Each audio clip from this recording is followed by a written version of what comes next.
welcome back to the Conscious Consultant Hour, Awakening Humanity.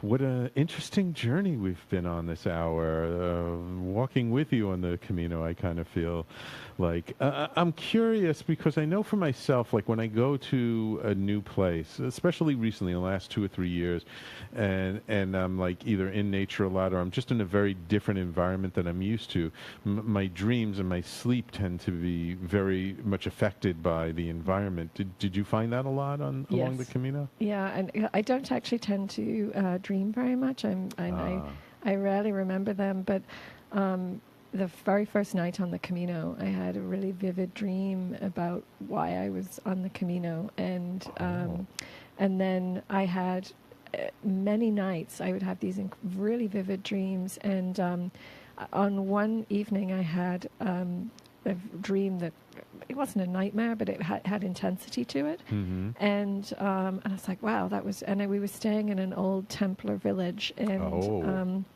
the albergue had manacles on the walls. It had these iron things on the walls. So it was... and I had a really strong dream about being with women... witchy women, right? So witches, and they were saying, this is the way the world is. It's like this, and it's like this and this and this, and I was just like, no, that's not my sense of how the world works for me. And then finally they said something, and my daughter was in the dream, and she turned to me and she said, "Are you really not going to say anything? Since I know that is it's so what your belief system is not." And so I spoke up and I said something, and so what I was left with was finding my own voice, even when somebody with authority, even if it's women who I generally just they're my people generally, is the spiritual woman, and finding my voice of what is true for me and my being. And a few days later, when I was actually getting healthcare, the people who were providing it were not in integrity. They were not being ethical. And I had this very strong flash. And there were 2 women, actually, and I had this really strong flash of, these are the women from your dream. You get up, you say no thank you, and you walk out. And I did, and that's exactly what I did. And so it really, it felt like a dream that was there to serve me. And it was a very empowering moment for me, actually, in me saying no to what I knew to be wrong and unethical. And so I continued to have dreams along the way and wrote them down. So it's a very powerful vortex, that for sure. The Camino, I could just could feel it, even though, in your daytime, it's about, okay, where are we going to have a banana, and my feet ache, and I have to change my socks, and there was nothing very spiritually, Right. But it was the space. The space of it is a beautiful space in which to do that physical work and to get connected with. For me, it was that I got connected to the temple of nature, and I kept going to the churches and to services, and they felt flat to me. And what I realized was the beauty of being in nature. And there was one point where I was in a service, and the priest offered to bless the pilgrims. It was this really beautiful part of the service, but I had this guttural reaction of almost confusion. It was like, if I don't know that I am utterly and totally and beautifully blessed, having walked for the last 10 days, 8 days, however many days, in this gorgeous environment, being cared for by loving people who are being generous, it's me standing in front of that guy ain't gonna do it. And so it was it was a real lesson for me. And so it's very empowering in a way for you.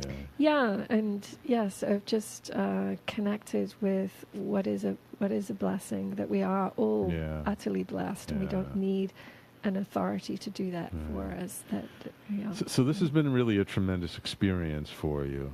I'm just curious, we talked a little bit about sort of the coming back and how you felt coming back, but now it's like, how do you integrate that experience into your day-to-day life? Like, how has what you've learned maybe affected, like, how you work with people as an intuitive or as a grant writer? You're also a grant writer, but, how does it affected you? That's still unfolding for me. I think one of the things that I am doing is when I first got back, I wrote a list of the lessons of my Camino, and I've been working with those each day. So, for example, one is that intention really matters, or the Camino provides, or there's a list of them. And it almost feels like I've had for a very long time a sense of not being interested in religions or gurus or being taught, and it's been a very strong sense for me for a long time. And the intuitive work is the same way. It's just it really comes from within, and so for me right now, it's a matter of integrating what is inside into my outer world, into my life. And it is my own religion is the wrong word, but it's my own alignment, my own cosmos, and what it is that my being needs in the cosmos. What are the things, the mantras to remind myself of, and so I think that's what it's bringing into my work with people, is recognizing that's true for them too. That what can come through me is of value, but really what we're all doing, I think the age of religion and gurus is waning. What we're all seeking and finding is really what can only come from within us, even when we're taking information. So for me, taking information from nature, meeting with you or conversation, but it's for me to align that into a structure that supports me to be the most loving, best version of myself that I can be, not from a book, not from what someone says I have to do, but from what is true, what feels good, what is that inner place of I'm in alignment with my being in this moment with this person. Beautiful, beautiful, beautiful. So, Jana, thank you so much for taking the time, coming down on that bus down from the upstate. Ooh, we got a comment from our friend Julian. Says, thank you for your very experiential journey of your awakening. I feel it in the hour I walked with you with my own journey of maintaining equipoise. Beautiful. Beautiful. Thank you, Julian. Thank you for sharing that.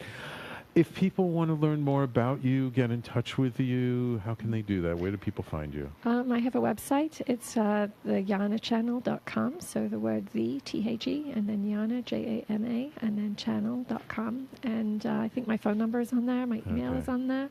And Jana at the Jana Channel is my email. I'd be happy to speak with people. Beautiful. And I would love to. Well, I'm really, really glad that you came in, and you're welcome back here on the Conscious Consultant Hour anytime. Great, thank you. Thank you so much, and thank you to all of my listeners. Just a couple of things before we close out the show.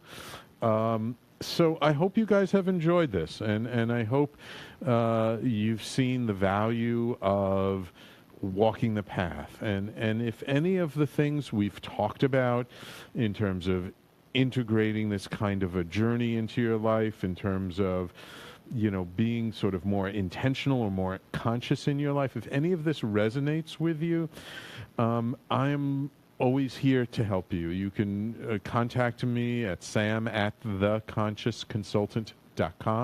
My website, of course, you guys know, is theconsciousconsultant.com. You can find me here at Talkradio.nyc. And for those of you who don't know, I am starting a mastermind group in October, where I'm bringing together a small group of conscious people to support each other, to create community, to learn that you don't have to be a lone wolf, and that you can be part of a wolf pack, and that part of this, as you heard Jana talk about, the community, and I find it so important. So we will be doing it virtually, so it doesn't matter where in the world you are, you can be a part of it. Feel free to reach out to me, sam@theconsciousconsultant.com, if you want to talk to me. Of course, the number here is 212-721-8183. Thank you all so much for listening and tuning in today. It has been an honor and a pleasure to be with you. Please stay tuned. Coming up next, Oscar Nordstrom with his new show, Off the Beaten Path, talking about teachings, philosophies, the things behind the religion, the spirit behind the words that we read in the book that have such meaning to us all. So please stay tuned. And after him is, of course, Adam Weinberg with Is It Plugged In? Wonderful, great shows. We've got more shows for you tomorrow, and I will be speaking with you next week. Everyone, take care.